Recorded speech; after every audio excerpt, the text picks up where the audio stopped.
권천학입니다. 혹시 잊지 않으셨나요? 2월 25일 종강 이후에 우리가 못 만난 지가 벌써 6개월째 접어들고 있어요. 그래서 얼굴마저 잊은 건 아닌가 싶습니다. 아니겠죠? 그동안 열심히들 건강 다지며 지내고 계시다는 소식을 간간히 전해 듣고 있습니다. 저도 그럭저럭 잘 지내고 있습니다. 뜻하지 않은 장기 휴가 동안에 그동안 시간에 쫓겨 미뤄둔 일들을 정리하기 시작했습니다. 막상 시작하고 보니까 너무나 많아서 어떻게 손을 대고 가닥을 잡아야 할지 엄두가 나지 않더라고요. 그래도 하지 않을 수가 없죠. 쥐 소금 먹듯, 그야말로 쥐 소금 먹듯 조금씩 해나가면서 깨달은 것이 두 가지 있습니다. 하나는 앞으로는 절대 시간 없다는 핑계로 미루지 말자. 두 번째는 아무리 사소한 일이라고 하더라도 그때그때 자기 자신에게 충실하자. 자, 이것이 바로 코비드 19 팬데믹이 우리에게 준 깨달음의 선물이라고 생각합니다. 여러분은 어떠십니까? 이 온라인 강의를 준비하면서 좀 걱정을 했습니다. 그동안 얼굴 마주하고 하던 강의실 강의와는 달리 제대로 전달이 될지 지루하지 않을지 염려가 됐습니다만 여러분은 늘 제 얘기 열심히 들어주셨고 또 스마트하시잖아요. 그래서 여러분 믿고 시작해 보겠습니다. 특별히 외우려고 하지 마시고 기억하려고도 하지 마시고 즐기는 마음으로 그냥 편하게 들어주세요. 생각나면 다음에 또 다시 들으면 되잖아요. 아셨죠? 자, 저는 아시다시피 현대시를 쓰는 사람입니다. 뒤늦게 시조에 관심을 가지면서 많은 것을 배웠습니다. 제가 시조에 관심을 두고 보급까지 나선 것은 이 캐네디언 독자들이 가끔 일본의 하이쿠는 안다 하고 하는 그 말이었습니다. 일본의 하이쿠는 안다? 그 말을 들을 때마다 우리에게도 전통 시인 시조가 있다고 말씀을 드리지만 그 사람들에게는 너무나 생소한 일이었습니다. 일본의 하이쿠만이 아니라 유엔의 소넷이란 전통 시가 있죠. 소넷은 르네상스 시대에 이탈리아에서 시작돼서 유럽 전역으로 퍼져나갔고 영국까지 건너가서 오늘 영국의 정형 시조로 굳어 있습니다. 여러분이 잘 아시는 셰익스피어도 154편의 소넷을 남겼습니다. 이렇게 민족마다 나라마다 고유 그 문화 형식이 있는데 그리고 그것이 긍지가 되고 있는데 우리에게도 우리 전통 시인 시조가 있는데도 불구하고 정작 우리가 잘 모르고 있거나 소홀히 하고 있는 것이 현실입니다. 여러분이나 저나 학창시절에 교과서에서 고시조 몇 편 잠깐 배웠고 주로 서양식 교육을 받다 보니까 일반인이 되어서도 자연스럽게 시조와 멀어질 수밖에 없었죠. 그래서 작정하고 시조 보급에 나선 것입니다. 제가 고전문학 강의를 시작할 때 맨 처음에 시조로부터 시작한 것도 바로 그 이유 때문인데요. 벌써 3년째군요. 그 결과 그 회원들 중 몇몇 분들은 뛰어난 솜씨를 보여주기도 했었죠. 자, 그럼 본 강의로 들어가겠습니다. 자, 최초 시조와 우탁의 지부상소.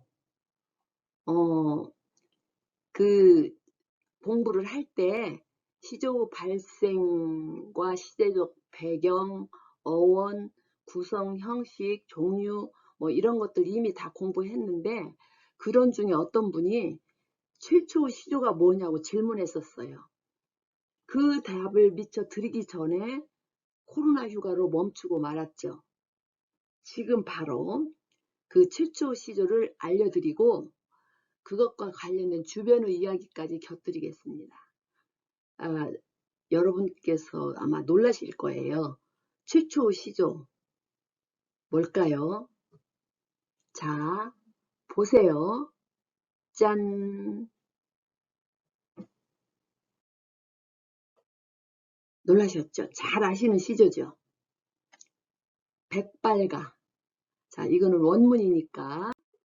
다음, 현대문. 우리가 교실에서 공부할 때처럼 큰 소리로 다 함께 읽어보도록 하죠. 시작하면 우리 같이 했잖아요. 자, 아셨죠? 시작. 우탁의 탈로가 한 손에 막대 잡고 또 한 손에 가시 쥐고 늙은 길 가시로 막고 오는 백발 치렸더니 백발이 저 먼저 알고 지름길로 오더라. 자, 큰 소리로 읽어주세요. 그래야 뇌 건강에 좋습니다. 요즘 전 세계 사람들이 걱정하는 치매 또는 각종 뇌질환에 육체 건강보다는 정신 건강, 즉 뇌 건강 때문에 일어나는 거죠. 생각해 보세요. 뇌에 이상이 있어서 몸이 반신불수가 되는 것이지 몸이 먼저 반신불수가 되어서 뇌가 망가지는 건 아니잖아요. 뇌를 건강하게 유지하는 것이 중요합니다. 몸은 특히 우리 노령의 몸은 적당한 스트레칭, 걷기 등으로 움직여주면 유지가 되지만 뇌의 건강은 그동안에 몰랐던 것, 새로운 것을 경험하는 것이 중요하다고 합니다. 그런 의미에서 시조를 배우고 소리내어 읽어보는 것이 매우 도움이 됩니다. 자, 한 편 더 소개할게요. 춘산의 눈 녹인 바람. 이거 원문이니까 짠. 현대문. 또 같이 소리내어서 읽어봅시다. 시작. 춘산의 눈 녹인 바람. 우탁. 춘산의 눈 녹인 바람 문득 불고 간데 없다. 잠깐만 빌어다가 머리 위에 불게 하고 싶구나. 귀 뒤에 묵은 서리를 녹여볼까 하노라. 자, 소리내서 읽으셨죠? 자, 어때요? 이 보충 설명을 좀 하자면 한문이 이 당시 이 시조가 만들어졌을 당시에는 한문이 성행하던 때라서 한문을 배울 수 있는 사대부나 귀족들 위주로 문화가 형성되었고 그것이 곧 귀족문화, 양반문학, 귀족문화문학, 양반문학, 고급문학이 되었죠. 일반 백성은 한문을 배우거나 누릴 기회가 없었으니까요. 당시 그 시대 배경에 대해서 공부할 때 들었던 기억이 나실 겁니다. 이 시조는 한글로 말로 입에서 입으로 말하자면 표시할 문자가 없으니까 구전되어 왔다가 세월이 흘러서 조선시대가 되어서 한글이 반포되어서 드디어 문자로 기록하게 되었고 그래서 최초의 한글 시조가 되었습니다. 자, 그러면 이 시조를 지으신 우탁 선생에 대해서 잠깐 소개해 볼까요?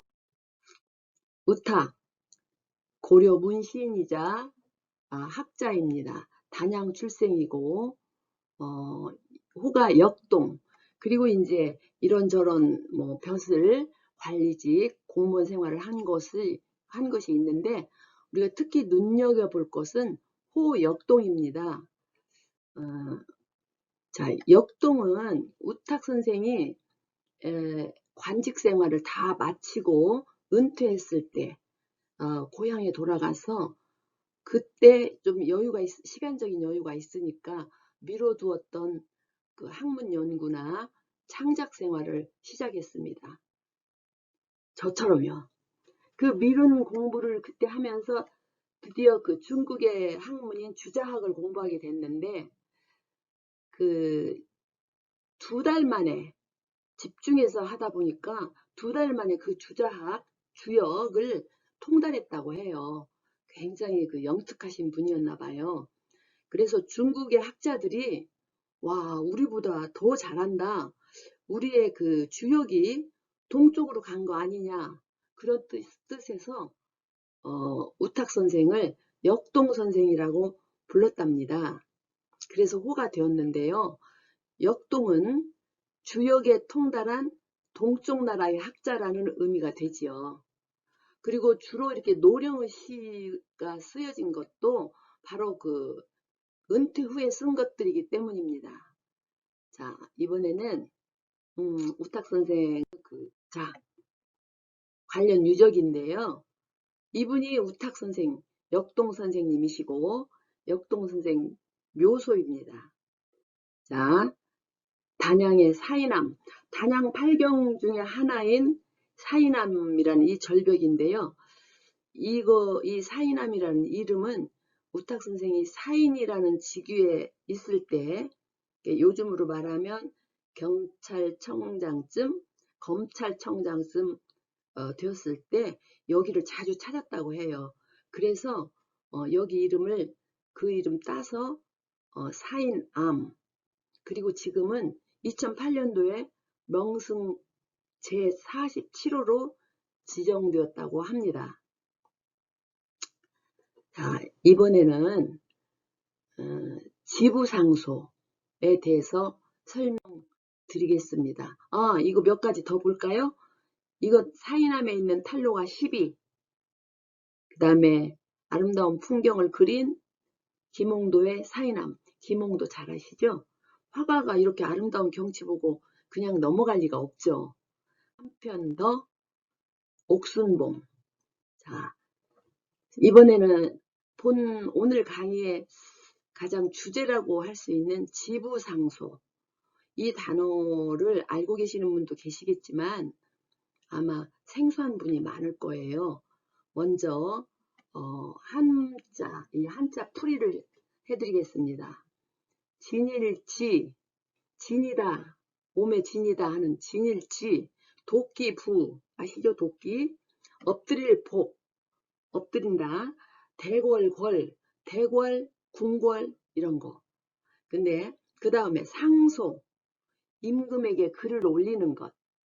그 다음에 상소문, 임금에게 올린 그 글을 상소문이라고 합니다. 자, 지부상소, 즉 대궐에 가서 도끼를 지니고 대궐에 가서 임금님 앞에 상소를 했다라는 뜻으로 지부복궐상소인데요. 그거를 줄여서 지부상소라고 합니다. 그냥 쉬운 우리말로 하자면 우리끼리 도끼상소라고 하면 맞죠. 상소라는 건 뭘까요? 억울함이나 잘못된 것을 바로잡기 위해서 권한하는 거지요. 그런데 왜 우탁 선생께서 이런 상소를 했을까요?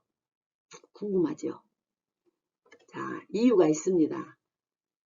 보세요. 상소 이유. 충선왕이 그때 우탁 선생님이 공무원으로 있던 관직에 있던 시절이죠.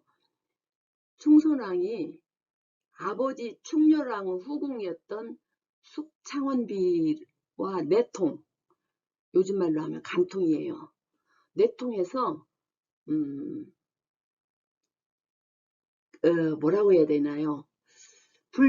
폐륜을 저질렀어요. 그리고 아버지는 숙창원비라고 봉했는데 자기는 이 사람을 숙비로 봉했어요.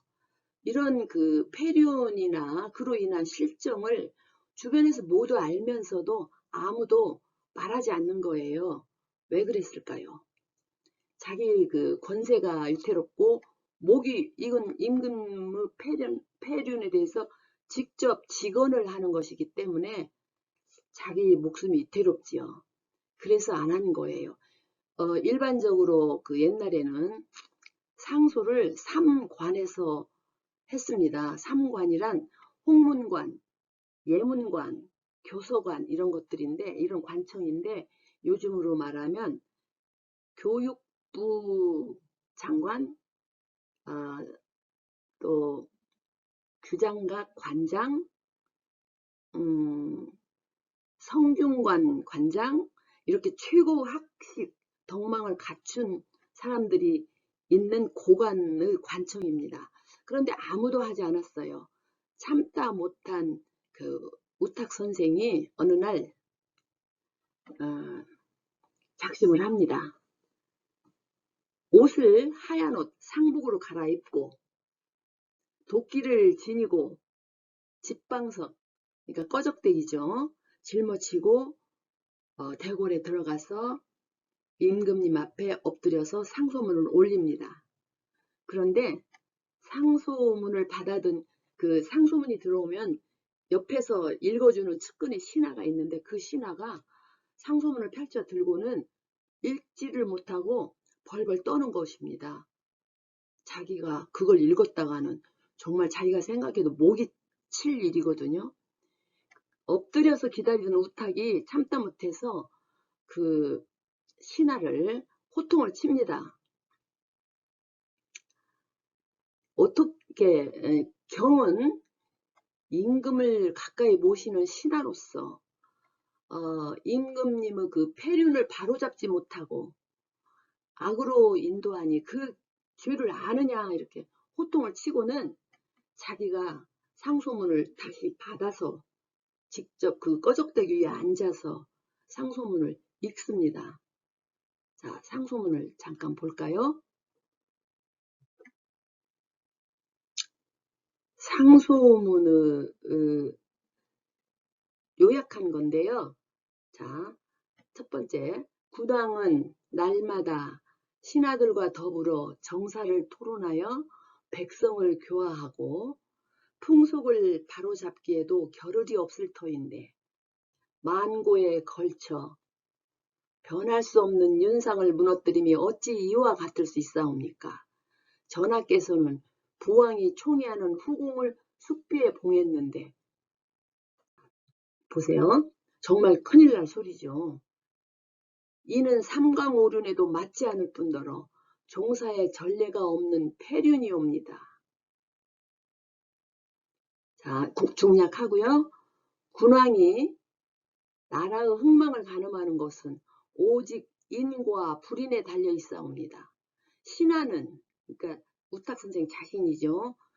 간언을 할 때 목숨을 건다 했는데 오늘 저에게 소신에게 터럭만큼의 잘못이 있다면 소신의 목을 치시옵소서.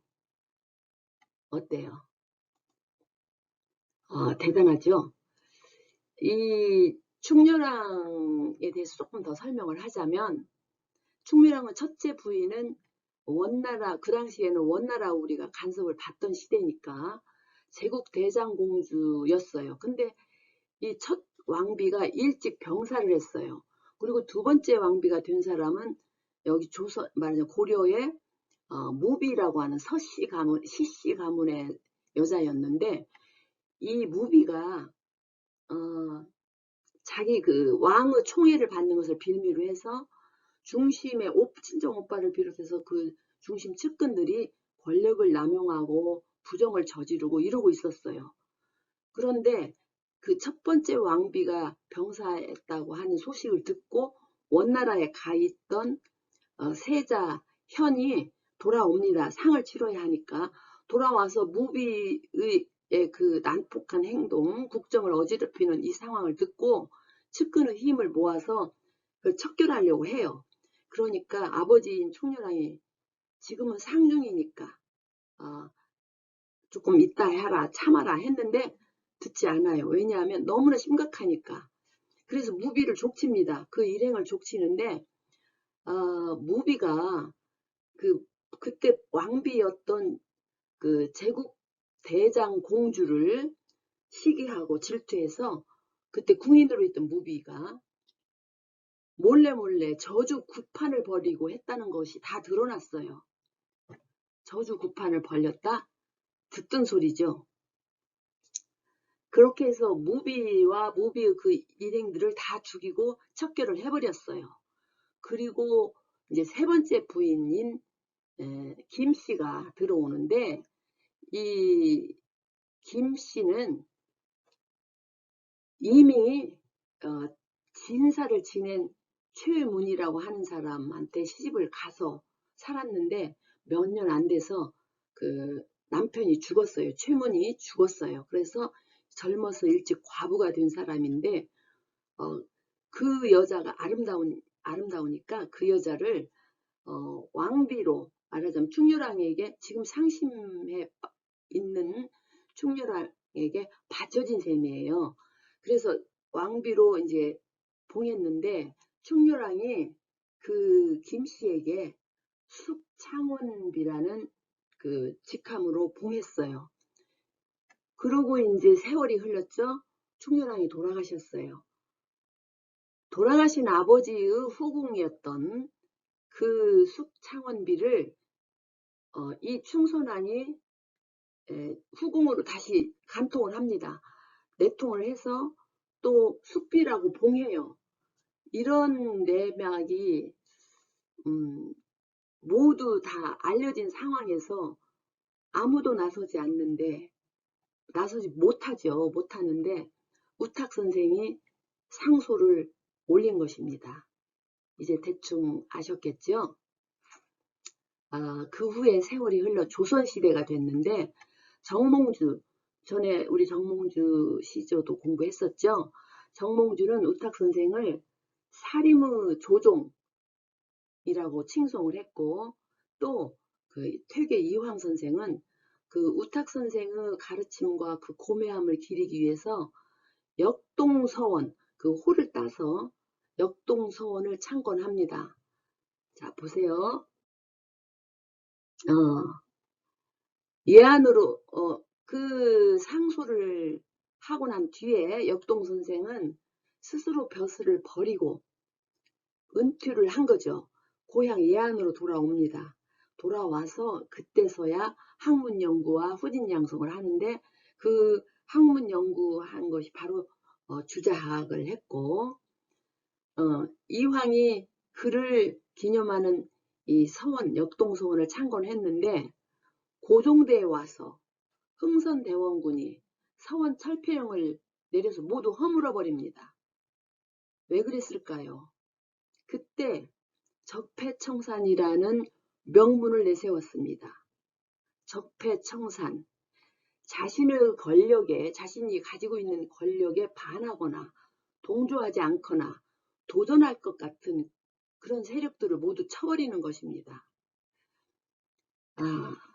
그래서 그 역동서원이 없어졌다가 허물어졌으니까요. 다시 현대에 와서 1966년에 복원이 됩니다. 자, 어때요? 적폐청산도 좋고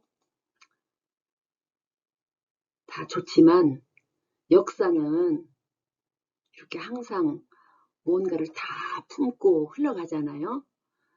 그래서 그 지부상소를 꼭 여러분에게 말씀을 드리고 싶었는데, 자, 오늘은 지금까지 들은 이야기가 재미있으셨는지 모르겠네요. 제가 역동 선생을 존경하는 의미로 쓴 시조 한 수를 바치면서 오늘 강의를 마무리할까 합니다. 이거는 그 역동 서원입니다. 고국에 가시면 한번 가보세요.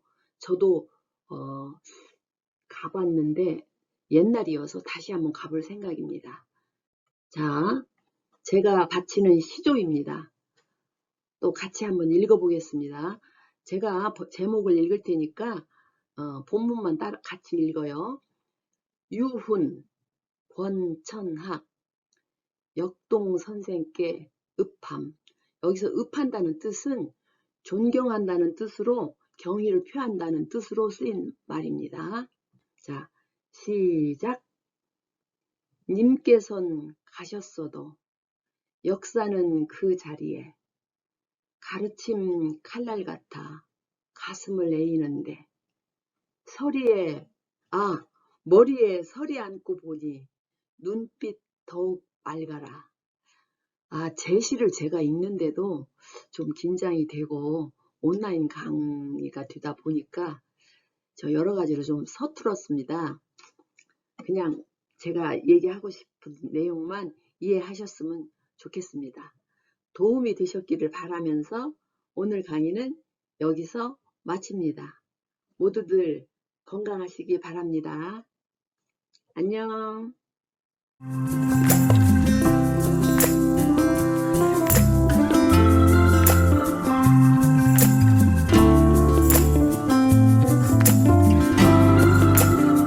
우리 사랑하는 물망초 여러 형제 자매님들 참 다들 안녕하십니까? 오늘 참 오래간만에 여러분들에게 인사 말씀을 드리고자 합니다.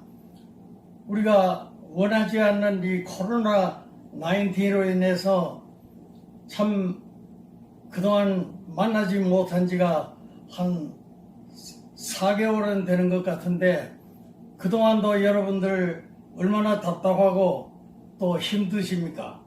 이러한 어려움 속에서 우리 회원들이 모두 건강하게 지낸다고 하는 소식을 듣고 너무나 하나님 앞에 감사를 드리면서 또 기도드립니다. 여러분들 이 어려움을 극복하는 데에 참 우리 주님의 도우심을 힘입어서 다 건강하게 지나시고 우리가 다시 옛날과 같이 만나서 서로 참 사랑을 나누며 귀한 말씀으로 하나가 되어 즐겁게 시간을 보내던 그날이 오기를 기대합니다. 여러분들 각 가정의 주의 평안과 하나님의 축복의 손길이 늘 함께 하시고 하나님의 위로가 같이 하시기를 기원하면서 인사 말씀을 드립니다. 안녕히 계십시오.